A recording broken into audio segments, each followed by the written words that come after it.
It seems we're going back in time one more time. Well, we seem to do that regularly around here. This time we're going back in time with some Black America, dragging old-fashioned pastors who force women to apologize for getting themselves up the duff without putting a ring on their finger, Aaron. Yeah, people are outraged after a video was posted online of a young, unidentified woman apologizing to her church for getting pregnant out of wedlock. The pastor told the young woman she wasn't going to get a baby shower and that no one in the church would attend one. Another church member who confronted the pastor was eventually kicked out of the church because of it. And there doesn't seem to be any consequences for the man who impregnated her. Why are we still shaming people, especially women, for having sex and getting pregnant? What will the consequences of this behavior be to society and to religions? This story is from The Root by Phoenix S. Halley, published January 9th, 2025. What a load of codswallop. There are some times I read articles, and there are some times when I see society at large, and I go, misanthropy has a lot of, good qualities here. Being a misanthrope can, have its attractions when you see all of this, that, and the other. Because if this is what society is becoming, where we are shouting at the internet instead of actually doing things, and we are dragging people in front of crowds of people and going, naughty, naughty, naughty, you did something naughty, naughty, naughty, in Monty Python language, misanthropy has a lot of good qualities that, go, yes, I can't stand society as it's currently constituted, Helen. Oh, God, this... Can we please just stop with slut shaming? This poor girl, I feel so bad for her because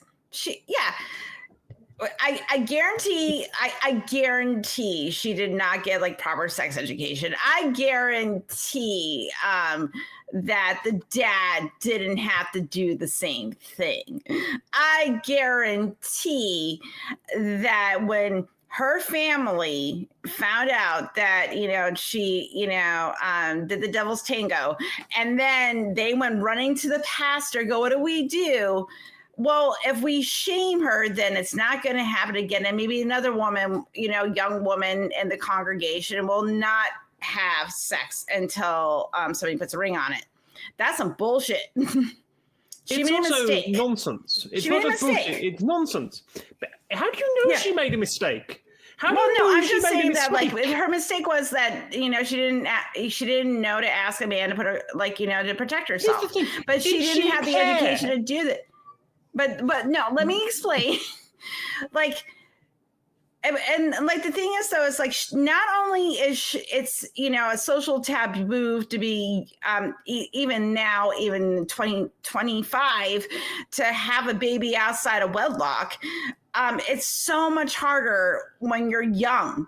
And the added pressure of being slut shamed in front of your congregation and having to apologize for doing something that is natural is bonkers. It's bonkers. And I feel so bad for her. And I want to get up there and yell at the congregation and be like, what the fuck you doing? What are you doing? But I wanted to drill slightly into this. We say that it's a mistake to, have unprotected sex and to get pregnant. We're making a lot of assumptions here. I'm not saying that. Okay, I am making it fair. I will retract what I said. I will say I made an assumption based on very little evidence, and it's probably because of my feelings about this. So I'm going to own what I said, and I'm going to retract it and say allegedly. This may have happened. And I'm not saying I will retract what I said. There's no evidence to the contrary that she's not pregnant. But what I'm saying here is that a lot of the nonsensical vitriol is based on just assumptions. We have assumed that she didn't want to get pregnant. We have no way of knowing that. She may very well have said to the bloke, look, I want to get pregnant. The person's age is not known. She may have said, look, I quite like you. I quite want a kid. Let's see if we can do this. Or she may have just gone, I just want to have sex. I don't understand why there is this belief that women are these passive creatures with sex is done to them, as opposed to sex being done with them or by them or for them. It's this misogynistic assumption that the man has sex with a woman or does sex to a woman, not a man and a woman having sex together, which is so ridiculous in this whole article and this whole situation. And it lays bare misogyny up the wazoo here, that she is dragged in front of people, and as Aaron has said, he was 999 times out of 100,000 probably never going to get that. 99,000 out of 1,000,000 never going to get that, because it's seen as him having a conquest, whereas she's a naughty, dirty slut. What a load of... Well, I mean, we are a quarter of the way through the 21st century, for crying out loud. We are a quarter of the way through it, and we are still halfway through the 19th century, let alone the 20th century. We're still not even halfway through the 1850s with this nonsense. Where what are we going to do? We're going to send them off to the Irish laundries, and we're going to send them off to, have the child in secret. I mean, what is this? I mean, Aaron, is this a world where you, a man, are comfortable with other men getting away with this kind of nonsense and women being the one at the forefront of being blamed up the wazoo? No, I'm not comfortable with this at all. I think it's awful to shame people for having sex, especially women and not men. I think this was an awful thing to do to this person, because what it does is when you shame people about sex, it makes them repress their sexuality. And then when it is appropriate to start having sex, you can't just unrepress yourself. You can't just turn it off and then turn it back on. All that repression and all that guilt and all that shame, it has an effect. It has a lasting effect. And you can talk to many, many women who grew up in this kind of a shame culture where women were responsible for men's desires, responsible for not being sexual, but yet when they got married, we're supposed to then be sexual. That kind of a culture leads to women who just aren't sexual and they don't know how to be sexual. And as a man, that doesn't help me enjoy sex more if my partner isn't in touch with their sexuality. And so if shame doesn't work, education works. When you teach people about sex, then they're going to know more, and they're going to be able to enjoy it more, and their partners are going to be able to enjoy it more. I can see that there is some facial expressions from Helen here, who is jumping to get back in. So, Helen, why don't you tell us about how wonderful sex is? As someone that is very sex positive and a polysexual and polyamorous person, very fun. It's great. It's a great time. It's a wonderful time. Always remember, but as Aaron pointed out, consent is number one. Do things safely. And enthusiastic consent. Yes. Enthusiastic consent. Okay. Now, from the work I've done with recovering from religion, purity culture fucks people up. It really does. This type of shit that this this girl had to go through to go in front of the congregation and be like, I'm sorry, y'all. I had sex and I got pregnant, and like you pointed out, Phoebe, she might have wanted it, but the pressure from the religious community is that you're a dirty slut and now you have to apologize because you want to have sex. And they're probably thinking that this is just a consequence of your actions. And it's like, this is a private matter.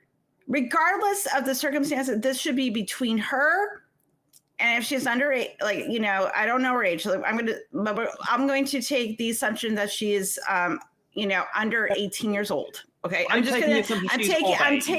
She's younger than 30. Oh, she is. Okay. She's younger than 30. Sorry, then never mind then. Fuck it. Like I said, I got the articles late. So I made the assumption she's this is very like late homework, guys. Like I just got things yesterday, so I probably missed some details. The article does not say how old she is. They just call her a young woman. Okay, regardless, one way or the other, whether she's like, if she was 17 or 27, I don't really fucking care. Exactly. Because at this point, what we're talking about is forcing someone just because you think that a man is the arbiter of a woman's sexuality and what she does and should be in control of, like, when she gets pregnant, for example. Like, this is all a bunch of like arbitrary bullshit that this poor girl had to go through. And I'm just sitting there going like, this is what purity culture does. It puts these ideas into people's head. It's just damaging to people of all genders because it says that like women are responsible for men's sexuality. If you're tempted, it's your fault. It's not the man's fault, even though we all have natural desires. Okay, that's disgusting. And also, well, it doesn't, what does this teach not only her, but the congregation as a whole? That your sexual desires are disgusting, that your sexual desires are something that should be shamed, and you better fall in line. And if you don't, like, you know, follow this super special book and follow the rules, you are going to be shamed. You are going to be publicly humiliated. And that's toxic and disgusting. That's abusive. This is an abusive behavior. Absolutely. A book that is thousands of years old, a little bit outdated. Allegedly 1,000. And I guarantee there's better sex manuals written at the time than that fucking book. And when there was no birth control. Allegedly, yeah. Allegedly. Anyway, but there is a darker side to this story, and it's not the church. It's social media itself. It's the mob that has impaneled itself, as the arbiter here. That it's made all these assumptions and that it's impaneled itself. Whether you're on what was once called the Bird app, or you're on the other apps, or you're on the Cloud app, or I don't know, there is just this whole plethora of these things that are floating around, or if you're on the Clock app, or I don't know, whichever ones you're on nowadays, social media-wise. The fact that this has become a way of individuals getting their moralism out, shall we say, as opposed to actually going outside and doing something about it. Like, for example, helping educate individuals. They're just going to sit at a keyboard, or probably more likely sit at a telephone, and scream into the void. And it's going to change diddly squat. It's going to change absolutely nothing. Because the last time social media changed something was never. Social media doesn't change things. Social media is just an echo chamber of people shouting about whatever the rage bait of the day is. This article we have in front of us is the rage bait of the day. And the fact that the rage bait of the day has missed the whole purpose here and has decided to pillory this man who dragged her in front of it when we don't know the circumstances behind it. He could very well have been pressured by the congregation itself to do it, or he could be the instigator. We simply don't know that. To ignore the woman in all of this and basically treat her like she's some afterthought, and the man that she shagged, for crying out loud, to have to realize, hang on a minute, I slept with this woman. We believe consensually. There's no evidence in the article that it was not consensual. Why on earth are you doing this? Yes, she's pregnant. And yes, I'm going to be the parent to this child. What does that say to the bloke who's gone off and shagged her?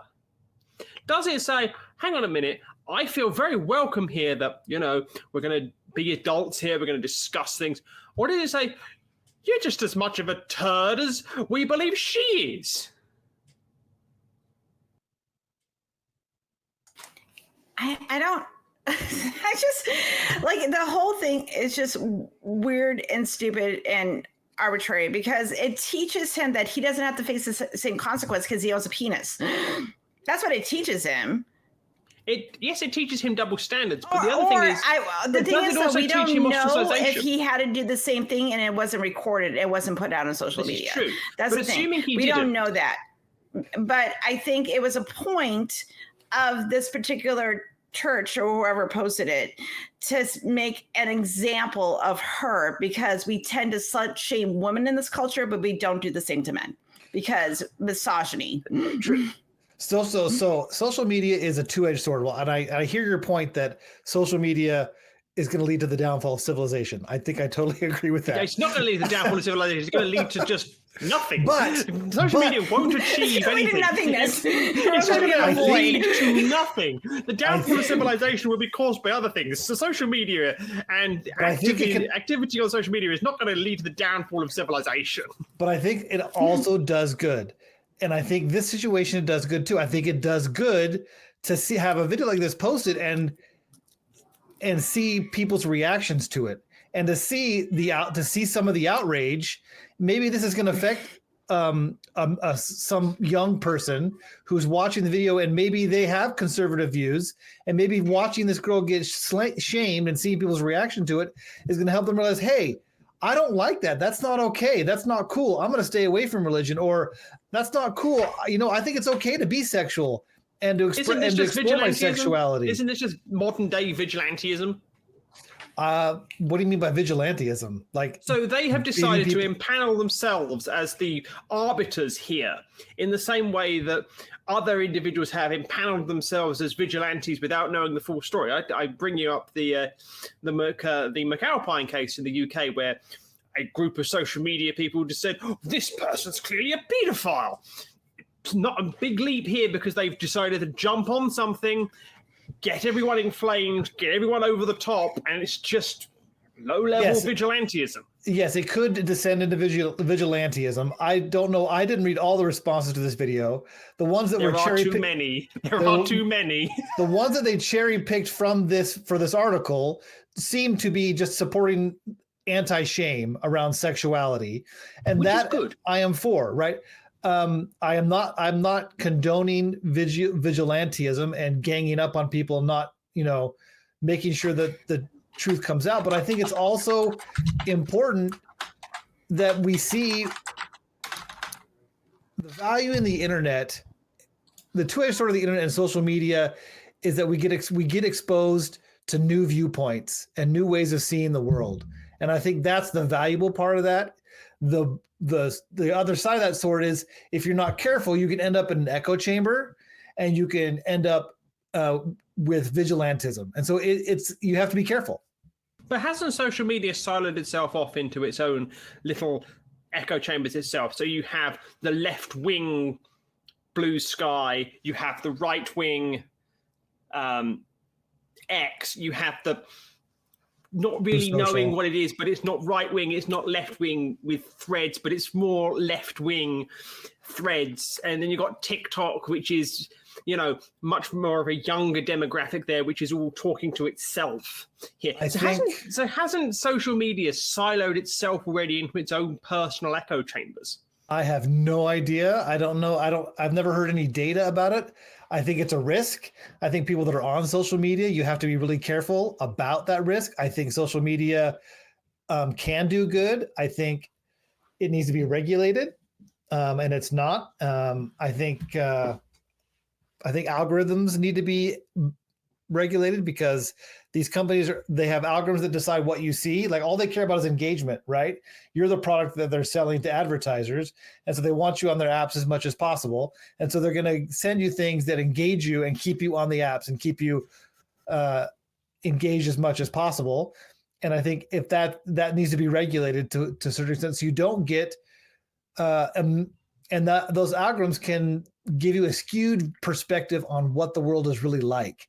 It can give you a skewed perspective on what people actually think, because all you're seeing is stuff that keeps you engaged, and that doesn't necessarily reflect reality.